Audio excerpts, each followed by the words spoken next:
Hey future leader, welcome to Cognitive Mind. Today I have a special guest for you because today we're going to put more light on NGO. So please welcome Ruhi Rizvi. Hi Ruhi, how are you doing today? I'm very good. How are you? I'm doing good, Ruhi. So Ruhi, to my audience today, we're going to put more light on NGO. What is NGO? Since you are the owner of the NGO, you're running your Khidmat Foundation as an NGO and it is running very successfully since last 3.5 years. And trust me, Ruhi has benefited many people. And if you have any issues, certainly you can visit our foundation, Khidmat Foundation, and certainly you can approach for any help. सो रूही, मुझे पहले तो ये जानना है कि आपने NGO start किया तो क्या माइंडसेट से स्टार्ट किया, आपकी ये जो 3.5 years की जर्नी है ये कैसी थी? एक्चुअली में कैसा था कि मैं कुछ लोग थे, कुछ गरीब लोग जो मेरे पास आते थे और वो मदद के लिए पूछते थे, तो मैं चलो किसी के हस्बैंड जेल में है तो मैं चले जाती थी एडवोकेट्स के पास, वकील के पास, थाने में उनको छुड़वा लेती थी, ये सब करती थी वगैरह।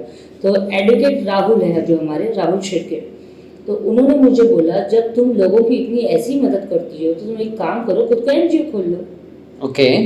तो मैंने ये सोच के अपना एनजीओ खोल लिया और वो एनजीओ खोलने के बाद ऐसा है कि मैंने बहुत कुछ नेक काम किया और मुझे बहुत अच्छा लगता है और मैं बहुत खुश हूँ वो खोलने के बाद। क्योंकि इवेंचुअली खुद के लिए तो सब करते हैं, बट दूसरे के लिए कुछ करने के बाद में जो हैप्पीनेस है, जो मज़ा है, वो कुछ और कहीं नहीं मिलता, कहीं नहीं मिलता एक्चुअली में। वो जो दूसरों के लिए करो और दूसरे खुश होते हैं ना, वो आप समझ नहीं पाओगे कि उसमें कितना मज़ा आता है।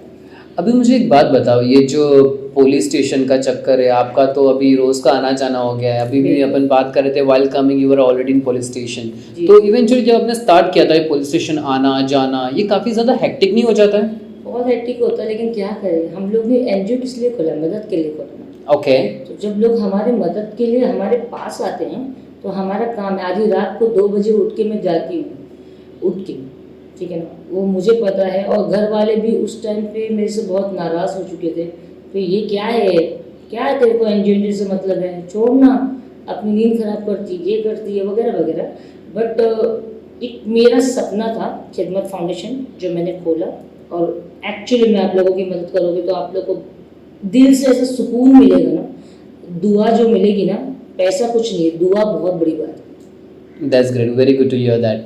अभी ये कुछ अलग ही है जो मेरे out of all the podcast and videos मैंने बनाया है, this is very overwhelming to hear. I had no idea of NGO. Now you tell me कि लास्ट 3.5 साल से आपने एनजीओ जो अभी रन किया है, तो आपको क्या डिफ़िकल्टीज और क्या चैलेंजेस फेस करना पड़ा है? एक्चुअली ऐसा होता है, अभी भी मैं आपको मेरे खिदमत फाउंडेशन के मैसेजेस बताऊंगी। तो ऐसा होता है कि बहुत सारे लोग हैं, चैलेंजेस तो इतने हैं, ओ माय गॉड, मतलब सब लोग को सुनना है। कोई बोल रहा है हमारी फीस माफ़ करो, कोई बोल रहा है हमको राशन दो, कोई बोल रहा है हमारा मेडिकल का बिल भरो, कोई बोल रहा है हमारा ये करो। अब मैं अकेली एक इंसान कुछ नहीं कर सकती, तो भी मैं मेहनत करती हूँ, कुछ ना कुछ करती हूँ। और आप यकीन मानो बिलाल जी कि 3.5 साल हो गया, इन 3.5 सालों में मैंने मेरा करंट अकाउंट नहीं खोला खिदमत फाउंडेशन का। क्यों? मेरे से जितना बन पड़ेगा मैं करूँगी, लेकिन अब मैं चाहती हूँ क्योंकि इतने लोग मेरे पास आ रहे हैं तो मेरे अकेले के ऊपर बर्डन नहीं हो रहा, मुझे अब करना पड़ेगा। अभी मेरा क्वेश्चन ये है कि अगर आप एनजीओ खोलते हो तो मेन क्वेश्चन ये है कि एनजीओ किसको खोलना चाहिए फर्स्ट, एंड सेकंड ये कि अगर आप एनजीओ खोलते हो तो आप खुद का सर्वाइवल कैसे निकालते हो? बिकॉज अगर आप सबकी मदद कर रहे हो, even you have your own family, so how you take care of your family, and one who is running an NGO, how they can do a survival? Well, I totally understand, but the thing is that survival की जहाँ तक बात है, NGO एक आम आदमी भी खोल सकता है, लेकिन उसके अंदर गट्स होना चाहिए, लोगों के ऊपर, लोगों का फेथ, और लोगों के ऊपर मतलब उनकी जो भी मजबूरियां हैं, जो भी परेशानी में आप आधी रात को खड़े हो, वो है एनजीओ। और एनजीओ कुछ नहीं, ओके, इसको बोलते हैं एनजीओ। गरीबों की मदद करो, बच्चों की मदद करो, खाना खिलाओ गरीबों को, ठीक है। लेकिन मेरा तो ये मुद्दा था कि मैं मिडिल क्लास के साथ में चलूँ, क्योंकि मिडिल क्लास लोग थोड़े लॉकडाउन में परेशान हो गए। एंड एनजीओ खोलने का मतलब ऐसा है, एनजीओ ऐसे लोग खोल सकते हैं जैसे कि एक नॉर्मल एक आम आदमी है, फॉर एग्जांपल बिलाल जी, मैं आपको बताना चाहूँगी कि आपके पास फॉर एग्जांपल आपका एक सर्वेंट है, जो आपका स्वीपर है वगैरह, तो आप उसको, वो भी एनजीओ खोल सकता है, ऐसा कुछ नहीं है। ओके। लेकिन एनजीओ खोलने के लिए कुछ पैसा नहीं लगता है, हमारी फीलिंग्स, हमें काम करना पड़ता है, उसके मेहनत करना पड़ता है एनजीओ खोलने के लिए, ठीक है। तो मैंने बहुत मुश्किल से एनजीओ खोली, मैंने 1 साल बहुत कोशिश करी, उसके बाद रजिस्ट्रेशन लिया, रजिस्ट्रेशन आया मेरे पास, जिस दिन मेरे पास रजिस्ट्रेशन आया, रजिस्ट्रेशन आने के पहले से मैंने काम शुरू कर दिया मीरा बनिया। मैं गरीबों को रस्ते रस्ते, मेरे पास पूरा बायोलॉज है, मैं इंशाल्लाह मैं लेके नहीं आई, और मैं वाकई में इनके ब्लॉग में शेयर करूँगी वो सब। मैं गरीबों को जगह जगह पर राशन बांटना, मुझे बताना नहीं है ना मुझे दिखाना है। मैं एडवोकेट सना देशमुख है, उसके ऑफिस में बैठ के काम करती थी। फिलहाल तो मेरा ऑफिस तो हैदरी चौक में, लेकिन वहाँ बैठ के काम कर, वहाँ से सब लोगों को राशन बांटती थी मैं दुनिया को। एंड बहुत कुछ किया, मेडिकल कैंप्स लगाया, उसमें हमारी क्या बोलते हैं, बहुत सारे लोग आए, बहुत सारे अपने नगर सेवक आए हैं मेरे इसमें, ठीक है।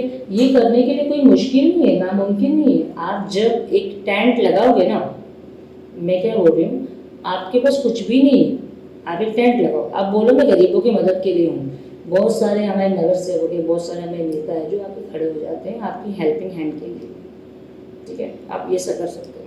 ओह, very good to hear that. So Roohi, मुझे पेंडेमिक के बारे में जानना है, बिकॉज पेंडेमिक कुछ ऐसा टाइम था जब सबको अपनी जान की पड़ी थी, सब लोग बंद थे घर में और कोई बाहर निकलना चाहता नहीं था, कोई किसी की मदद करने के लिए भी नहीं निकलना चाहता था, because everybody was in a fear कि किसी को कोरोना हो गया तो वो क्या होगा, और कोई क्योर भी नहीं था, वैक्सीन नहीं थी, ये सारी चीज़ें काफ़ी हाइप भी थी उस टाइम पे, and we all live there situation. So उस टाइम पे भी आप घर से बाहर निकल के आपने कैसे लोगों की मदद की, उस टाइम पे सिचुएशन कैसा था? देखिए, ऐसा था कि आप अगर, जैसे मैं तो मीरा रोड में रहती हूँ, तो मैं मीरा भाईंदर की बात करूँगी आपसे।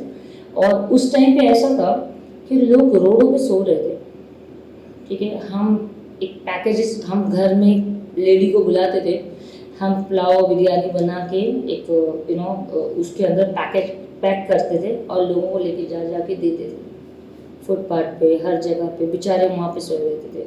मुझे कोई डर नहीं था, मुझे कोरोना हो जाता मुझे चलता, मुझे कोरोना का डर नहीं, ठीक है, लेकिन मैं मदद के लिए खड़ी हूँ। इसको ही बोलते हैं एनजीओ, दैट्स कॉल्ड एनजीओ।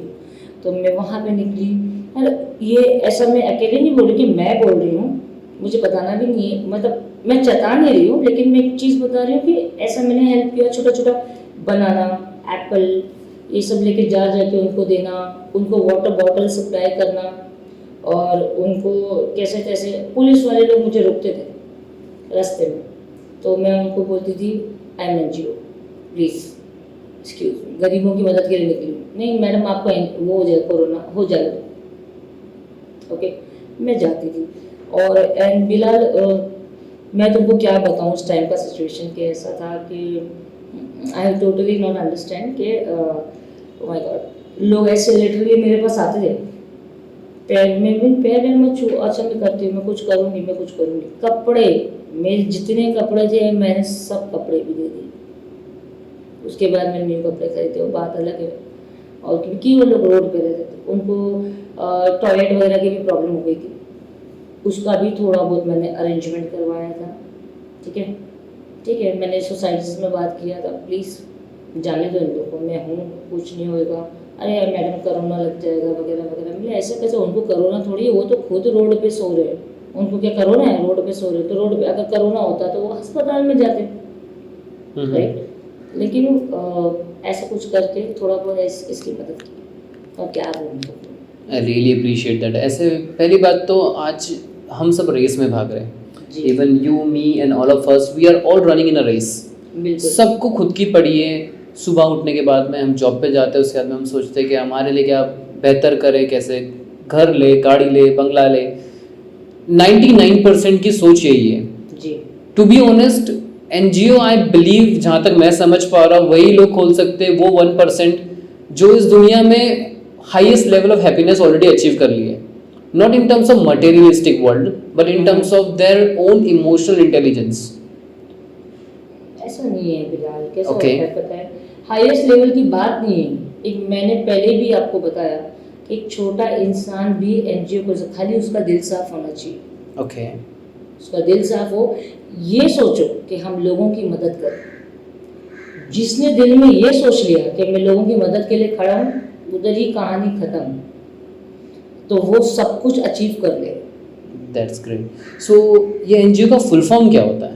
इसका फुल फॉर्म ये होता है non organization, Okay, does it comes under government or non-government? Non government organization, Okay, that's NGO, non-government organization. Non government organization. NGO अगर रजिस्टर करना है तो रजिस्ट्रेशन का प्रोसेस कैसा रहता है? देखो ऐसा होता है कि नॉर्मली आपको बेसिक थिंग है कि आपने 11 मेंबर जो आपके हैं काम करने वाले, Okay. 11 मेंबर आपको लगता है कि एक्चुअली वो आपके लिए काम करेंगे, जैसे कि मैं मेरा नहीं बोलूँगी, जैसे आप लोगों की मदद के लिए खड़े हो, बराबर है, आपके जैसे 11 मेंबर होना चाहिए, क्योंकि आप एक अकेले कुछ नहीं कर पाओगे। Okay, so the minimum criteria पहले 11 members होना चाहिए। 11 मेंबर लो, उनका बायलॉज बनाओ, बायलॉज बना के रजिस्ट्रेशन कराओ वकील के साथ में, उसके बाद में आपको जाके रजिस्ट्रेशन ऑफिस में जाना पड़ेगा, थाने में, वहाँ पे रजिस्ट्रेशन कराना पड़ेगा, फिर उन लोग आपको डेट देंगे वगैरह देंगे, उस टाइम पे जाके फिर आपको एक टाइम देंगे, उस टाइम पे आपको वो लोग सर्टिफिकेट कर देंगे। और जितने आपके 11 मेंबर हैं, उस 11 मेंबर लोग को आपको आधार कार्ड लगेगा and Aadhaar card pan card वगैरह ये सब। Okay, बायोलॉज होता क्या है? मेरा एक एनजीओ है, मेरा एक फार्म है, तो उस फार्म के अंदर मुझे क्या करना है, हमारे फार्म के अंदर हमें एक मजबूत टीम बनानी है।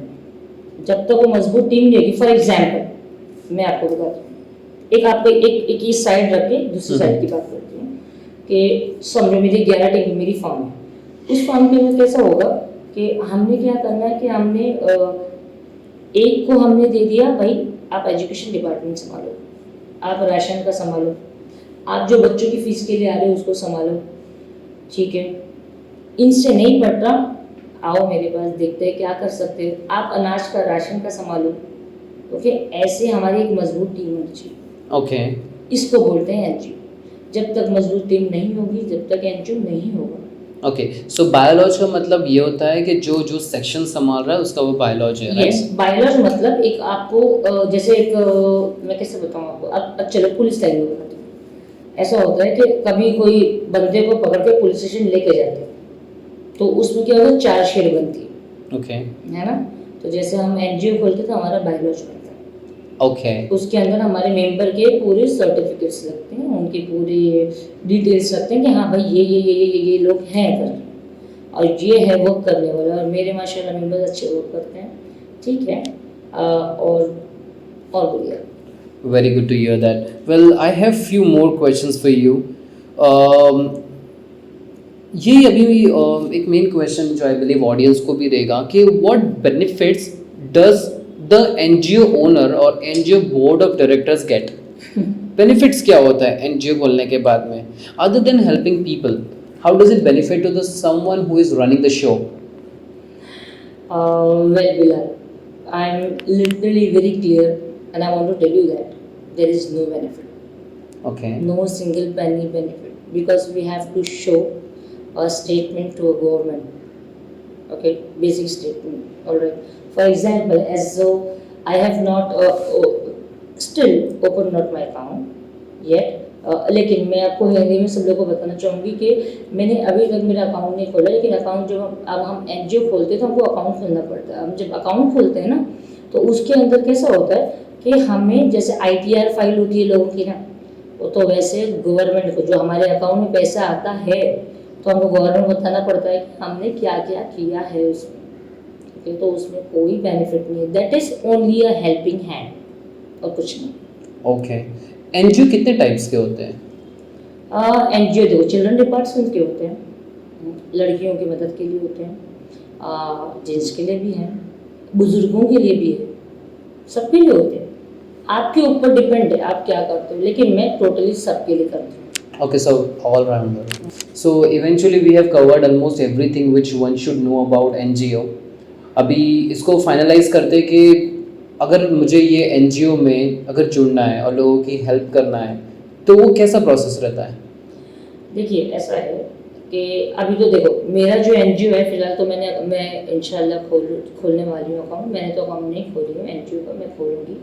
एंड ऐसा होता है कि अभी आजकल कुछ लोग ऐसे हैं कि एनजीओ खोल रहे हैं, तुरंत अकाउंट खोल रहे हैं और बेनिफिट्स ले रहे हैं और लोगों तक पहुँच नहीं रहा। करेक्ट। तो मैंने 3.5 साल से अकाउंट नहीं खोला, इसलिए कि मैं मदद के लिए खड़ी थी। अब मैं खोलूँगी क्योंकि मेरे पास में रिक्वायरमेंट ज़्यादा आ रही है, बहुत ही ज़्यादा।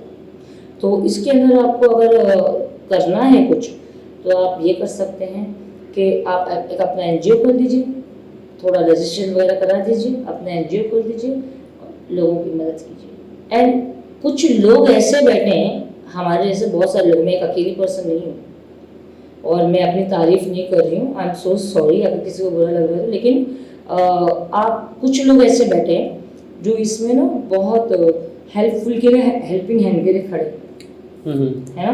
तो हम एक बार अगर एनजीओ खोलते हैं तो हमसे क्या होता है कि वो लोग मदद के लिए आ जाते हैं। अच्छा बताइए आप क्या कर रहे हो? अच्छा मेरे को ना आज 50 यतीम बच्चों को खाना खिलाना है। ओके कितना खर्चा है? 5,000 रुपया। मैं छोटी मोटा बोल रही हूँ, ऐसे छोटा मोटा, हम तो बड़ा ही करते हैं, हम तो 40-40 किलो की किट बांटती हूँ, ठीक है। मैं छोटा मोटा आपको बता रही हूँ। तो 5,000 रुपये फॉर एग्जाम्पल, तो अगर 5,000 रुपये खर्चा है तो आपने क्या करना है कि भाई ओके 5,000 का खर्चा है, मैं भी डाल देता हूँ आपको। तो वो आपके एनजीओ अकाउंट में डालेगा, तो आप वो जाएगा तो आपका बैलेंस शीट जाएगी गवर्नमेंट को,